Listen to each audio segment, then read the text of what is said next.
Welcome back everybody to this chapter, the second chapter on the building of the Keil Kraft Eaglet that we can see here.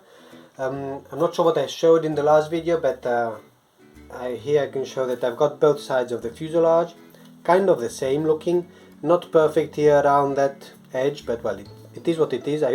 As always, I hope that the tissue will cover it up, and it never does. I still probably need to sand them at some point, but now to build up the box, the challenge is that it has to be very straight, as straight as possible, and for that I need to put in then the what are these called? Some frames. They don't have a name, but they're frames. I don't know if you can see them over here. There are two frames. So there's a front frame on which the landing gear goes, which I'm preparing now, and then the rear frame, which goes here, and that builds up that box of the fuselage. This is one of the points, also the considerations, is to try to use the same stock of balsa. That's why I was using all this from the Hurricane, because then at some point this needs to fold in, and especially at the fuselage end, at the nose end, it needs to kind of have the same bending characteristic, which is very hard, even from a same plank of balsa. Even trying to get things from very close out, it is not always the same. Thickness might be off by a little bit and things like that. So anyhow, that's the theory. The practice is then much is different, let's say it like that. So what I'm going to do now, I'm already working on the undercarriage. As you can see on the plan, I have the feeling it's a 1mm rod or 1mm wire, but I'm taking 1.5. It is much beefier, let's say, much harder to bend also, but the thin one had the feeling was very floppy. It's supposed to be a light model, so maybe that would be enough. But I'm going, in any case, I'm going with a thicker stock that I do have a little bit of it, and then let's see how it goes. I'm also hoping that being the landing gear, it's ahead of the center of gravity, so it kind of helps with the tilting, or like not needing so much weight in the nose. What I also noticed when having that thought is that I can't see anywhere here on the plan where the center of gravity is or where it should balance. Typically it balances around the main spar. Maybe I can check also on the other plan and see if I see it there, because it is a little bit different. Let me open it up now that I have you. And the center of gravity being, of course, very important, right? So let's see if on this other plan from the kit, if we see it. I would expect to see it either on the fuselage top view or the side view, somewhere here, but I don't see it, no. So anyhow, so typically it has to balance around the main spar, so I'll try to aim for that. Again, easy to say in theory, but then to actually get things to balance out is much harder. So I'll do the landing gear. I prepare these forms, and then I'll build the box. Once I have the box ready, then it's going to be about, with these shorter struts, I might be using again this stock that I have, and basically closing up the whole form of the fuselage from all sides. There's still some pieces to be built for the top of the nose, and there's also these forms that have to be built also for the top of the cowling, let's say. So still quite a lot to build there, and at some point also then the wheels. The wheels I am enjoying lately doing the wheels, because I put it on the I put a piece of wood on the small handrail, kind of using it as a lathe, and I managed to carve something out there, which is somehow, I don't know, enjoyable, because something comes out of nothing. The kind of the creativity, enjoyment comes there. So I get along with this, and then when I have at least some pieces ready, then I'll give you some update on how the build is coming along. And here I have the wire for the landing gear. It's easy. Let's say it's more difficult to bend than it looks, actually, because even if I try to be as accurate as I could, it's not completely symmetrical. I think it's going to be okay, but yeah, it could be better, let's say it like that. And I've also cut this shape out, this form number 1, and I would say I didn't expect it, but it's actually quite hard, the wood. I thought, being pale, that the wood would be softer, but no, actually the 2.5mm board is quite hard, which is actually not bad. Like, it just takes a bit more time, which doesn't matter, because it's not about time here, it's not about rushing, but I think it is going to give quite a lot of consistency and strength to the build. So the next step on this is to, as indicated here, is to basically put it on here, glue it on, and then with thread, what I typically use, I put some thread and then I put some super glue on it, and then to bind it here together, that it actually manages to take the potential impacts that it might take if it lands, right? So then that's the next step, a bit of a messy one, but I'll get along and do that, and then I'll go ahead and cut the other form. So I've started to do the assembly. So as you can see here, what I've done, I've put the wire. I've tried to kind of embed it into the wood as much as I could. I squished it in, I kind of scored the wood there where I could, and then with thread I put like 3 pieces of thread on each side, and then I put a drop of super glue there, of CA, to try to get it basically fixed. It does look quite fixed, which is good. And then what I'm not going to wiggle it now, I just put a few minutes ago with white glue, I stuck the frame with the undercarriage wire to the side of the fuselage. So that's going to be one part, and it's kind of at a right angle, and then the other part is going to be coming in like this and starting to build the box. So that is still drying now. I'm going to put it somewhere that I don't knock it over to dry. When that is dry, then I'll put in this other part, and when that is also dry, and as you can see I'm holding it with pins, then I'll put in the rear part of the frame, or the second frame, which I believe comes here. And then with that, then we have the basic structure of the fuselage in place, and then it's about connecting the front and the rear ends. And here is the basic frame of the fuselage already put together. It is not perfect, it's acceptable. If you see, look at the tail, it's a little bit, one is a bit higher than the other, but if I bring it together and glue it, I think it's going to be fine. And this is one I think, like, this is designed for a teenager to build, and I'm not managing myself, right? So it's acceptable, it's not horrible, but not as good as I would like it to be. But in any case, now the next steps are going to be to glue the tail. I'll sand down these parts so that it glues flat. I don't know if you can see it. If I move you slightly back, you see here at the very bottom here that how it goes. So it's got to be sanded flat, and then I'll probably put a weak peg on it.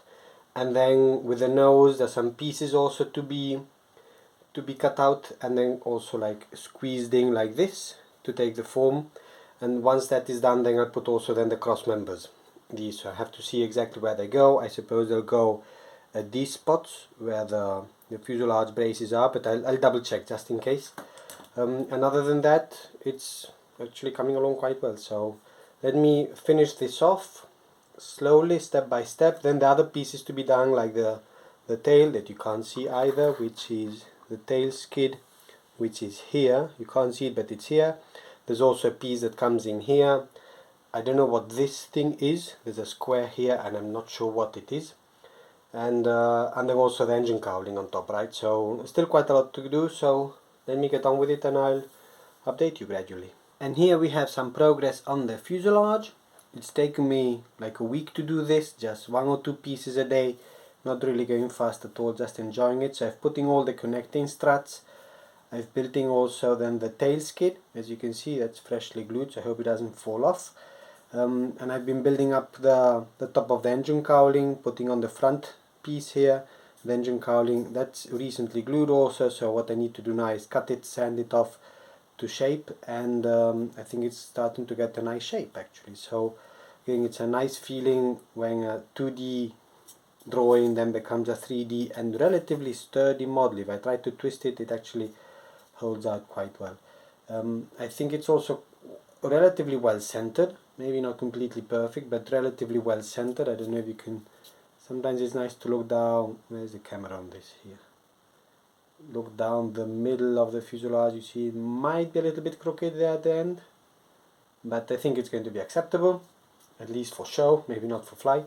So that's basically the fuselage pretty much completed. What is still now needed is going to be the sanding, the wheels, and the nose block. So the next step is going to be the whole motor, the whole rubber motor. You see I already dug up some rubber band here. It's supposed to have a 7-inch prop. It says here 7-inch plastic prop, but I have this one, but it's already mounted. This is about 7 inches, very similar in size, but it's already mounted on this, and I don't want to break it because I might use it for something else. And the next best thing I found in my stash is this This is like 6 inches, something which is a little bit small, maybe on the small side, but I might go with this one, or I might then go to the shop and try to get a slightly bigger one. I did have more, but I have the feeling I've used them all up, or lost them, or mislaid them or something, but I'll probably go with this one. But the first thing, as I was mentioning, is to build up the nose block. So now the nose block is here, they're laminating it. It could be a big chunk, it could be several thick pieces. Here they just laminate the 3/32 balsa sheet, which is I have no idea, that's 2.5 millimeters, to the shape of the nose plate, which is here, and then have I think like 6 or 7 of them, basically to be able to put on the front. I've also kept this piece which actually came out from this block, one way or another, I'm not sure, but it came out from here. This is then going to be then the plug. I'll have to make another one of these. It's drawn here, but you can't see it maybe, so that'll be the plug. So I'll start to laminate the 6 or 7 pieces of the 2.5 millimeter of the 3/32, and once I have that glued, then it's going to be then the carving and the sanding down to shape, and then at some point also drilling the hole through, making space for the propeller hub. I typically use a rivet for that, might use something else, I'll see what I have, and then making the hook, putting the dowel at the end, and then also braiding the motor, which is always very complicated for me. Never understood that very well, but let's see if I manage to get it to turn with some kind of power. So that's then going to be then the upcoming steps. So here is the nose block blank, let's call it like that. And just considerations, when I do these kind of laminations, I try to alternate the graying. So one graying is kind of vertical, the other one will be horizontal, vertical, horizontal, so it gives a bit more resistance. I think it doesn't really matter in this case, because anyhow the pressure is going to be this way, so it wouldn't really matter, but anyhow I have that as a practice. I've marked here also what I would then start to carve off. I'll probably start with a sharp knife and carve it off to this rough shape, then do the same from the top. But before that, what I was thinking, I want to drill the hole. Like, it does have a nice snug fit. There is the plug. It's snug because I used the piece that came out of here and then I copied that one. But what I want to do now before I go ahead is to drill the hole here through it. Here's where a small drill press would actually be very useful to make sure that it's as vertical and straight as possible, but I'm afraid I'm going to have to eyeball it. I might try to mark it on the other side also, just to see if I can hit the other side, but anyhow that's kind of the challenges. I think I've said it before, but I'm going to say it again, like, doing these kind of things is not particularly easy. It's fun but not easy. My 15-year-old or 14-year-old self would not have managed to do this for sure.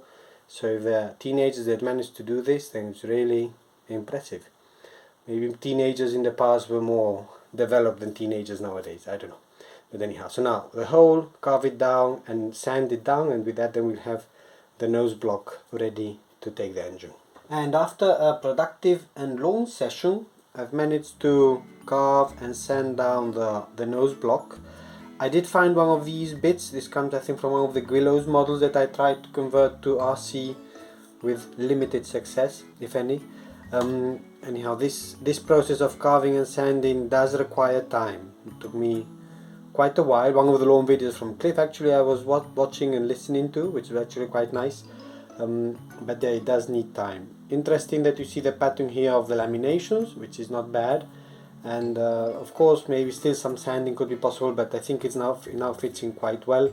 What I have to make sure is that this is kind of pointing down and to the right a little bit, so I might need to shimming a little bit, or sand, as on the plan, sand the nose down a little bit more, that it's at an angle, like kind of down and to the right, it's always said. So from that perspective I would say that this is complete. So the fuselage structure is pretty much done. Still the wheels I can do, finish this off. The next step is going to be then the rubber motor, which I can't remember how to braid, so I'm going to have to maybe watch some videos about it and see how I go about it. And then once I have that in place, bend the wire for the propeller, and then I'll have actually the fuselage completed, ready for tissue covering and or to move on to other surfaces, tail surfaces, main wing and all that. So I'm going to leave it there, so thank you everybody for following along and watching on this kit for teenagers, and I'll see you next time.